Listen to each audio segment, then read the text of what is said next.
What's up, guys? Welcome back. Week 10, we are now in double digits. And if you are new to investing, you might be in a period where you're like, oh my God, investing is gambling. All stocks don't always go up. What do I do? Did I make mistakes? Guys, in this video, we're going to talk about what we're going to be doing and some strategies and, sticking to our plan, even though the markets have been down now for almost 2 weeks.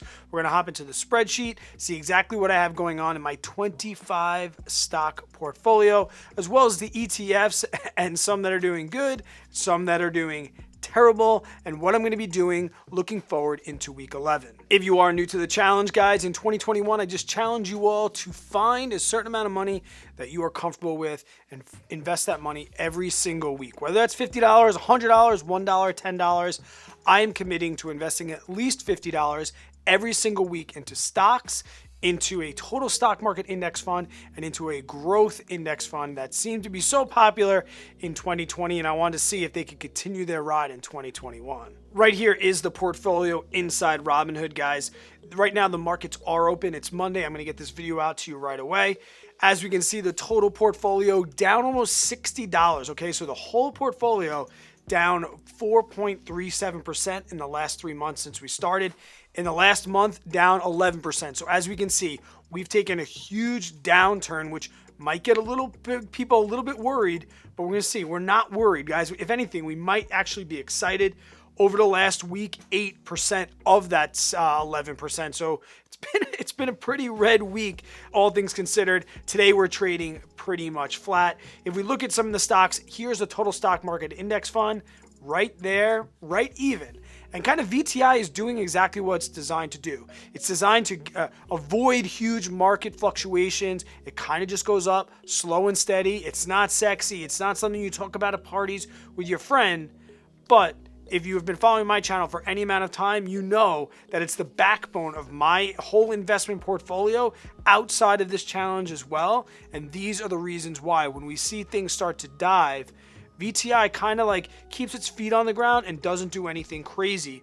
On the opposite side to that, ARKK, which was all over in the news, ARK Investments last year, for their amazing returns, heavily invested in some stocks that had some really, really good years.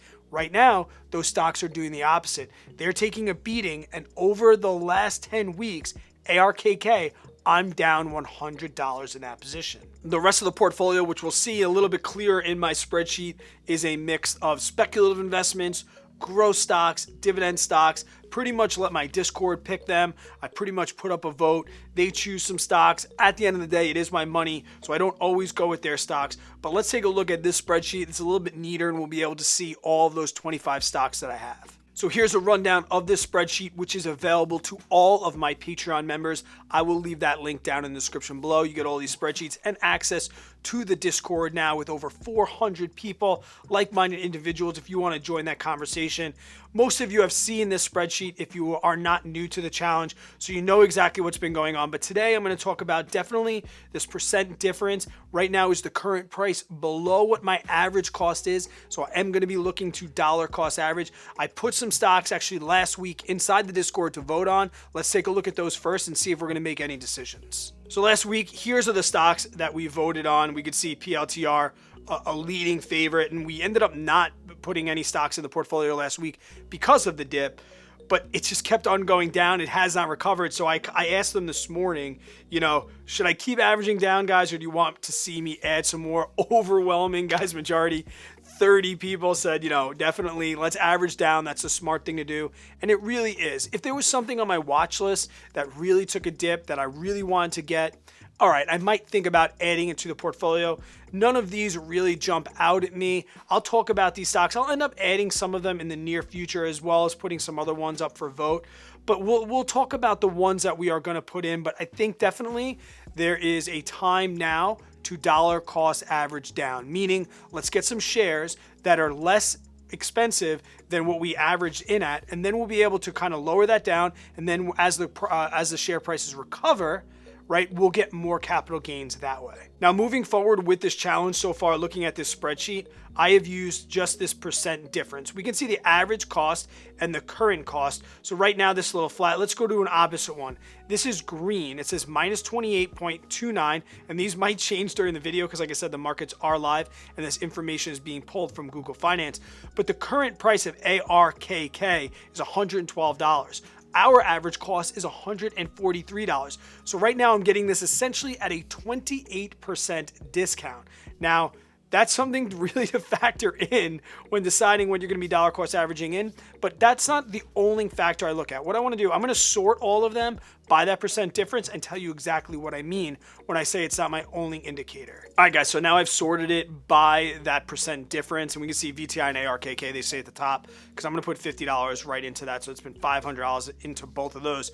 So right now, if we looked first glance and that was our only indicator, we'd say, okay, well, you're getting NIO now at a 75% discount.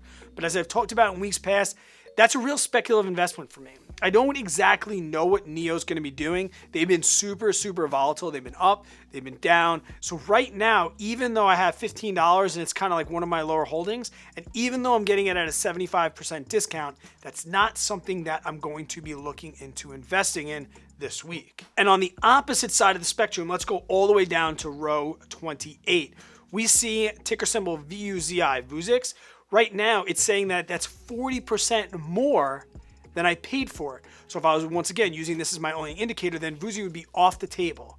But guys, VUZI is not off the table because I have a price target in my head for them, super bullish on VUZI. And even though I have a cost basis of $8, I've avoided adding money to it in the past because it jumped up into that $20 range. But now that we've got that dip, this is a time, even though I'm going to be dollar cost averaging up my basis, I still think that $14.50 is an incredible price for this stock, in my opinion.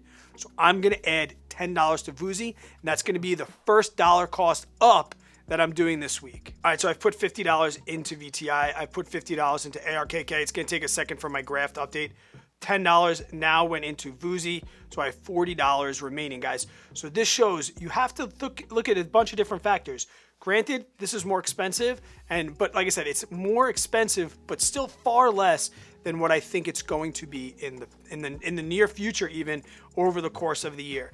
And the same goes for Plug Power, guys. Super volatile stocks. Tesla, super volatile stock. I don't know exactly what I want to do with those, but now there's been some other ones down here as far as my percentage of holdings, and that might change too. So I'm looking at also balancing my portfolio and keeping it balanced, but also getting some stocks at a discount. So now I'm going to sort everything by the percentage of my portfolio in row F. So now looking at the percent difference up at the top, we'd see Apple right now I'd be getting at a pretty good price, but they're pretty heavily weighted in this portfolio, even at 2.46. So I'm going to come down to the bottom and I'm going to see some other things that really might jump out at me. Once again, NIO and Plug, I'm not really ready to invest in them.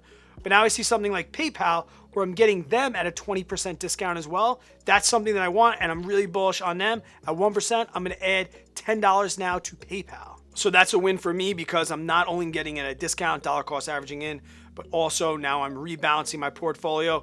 The same kind of goes for Tattoo Chef. I'm really bullish on them, but I do have $20 invested in them already, but I'm getting them at a pretty good discount. So because I believe in this company, like I do in VUZI, I'm only going to put $5, but I am going to add some more money into Tattoo Chef right now. So moving up the list now, we see 38% discount. I already have 1.5%. If I do this, it'll become one of my largest holdings, but that's okay because I really think that this dip is a short-term dip for Tesla. Super bullish on them. I'm a big fan of them, so I'm going to add $10 to Tesla. Even though it may not seem like the safest play, like I said, I'm going to put it in, and I'm really confident that it's going to bounce back to at least the basis that I have it right now at about $800. Now we're getting up to the larger side of my holdings, guys. I'm getting Square at a little bit of discount. I'm just going to put $5 into them, kind of round out that $5 I put into Tattoo Chef and see where it puts me with Square. So $5 going into Square. And the last one that I will be paying more than my average cost for, but I do want to increase this holding inside my portfolio, is going to be Microsoft down here at the bottom. It's pretty close to what my basis is, but I only have $10 into them. They're a very, very small portion of my portfolio. But guys, Microsoft, it's a staple foundation. So my last $10 for this week week before we look at my dividends is going to be in Microsoft. Now, just to round this up, guys, before we get out of here, people are asking all the time, is this starting to generate some dividends?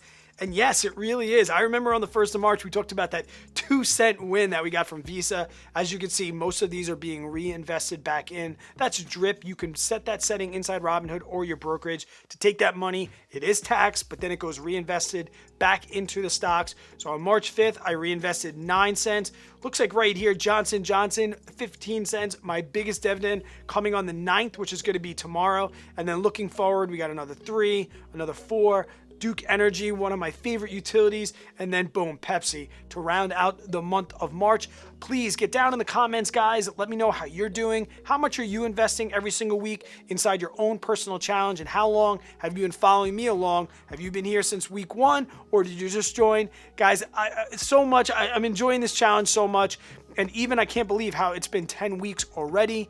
I hope everything's going well for you. Don't be worried about the dip. Buy the dip. You're getting things on sale because you've already bought companies that you believe in the future. Until I see you guys in the next one, stay positive. Always work really, really hard and be kind to other people. Hope you have yourself an amazing day and an even better tomorrow.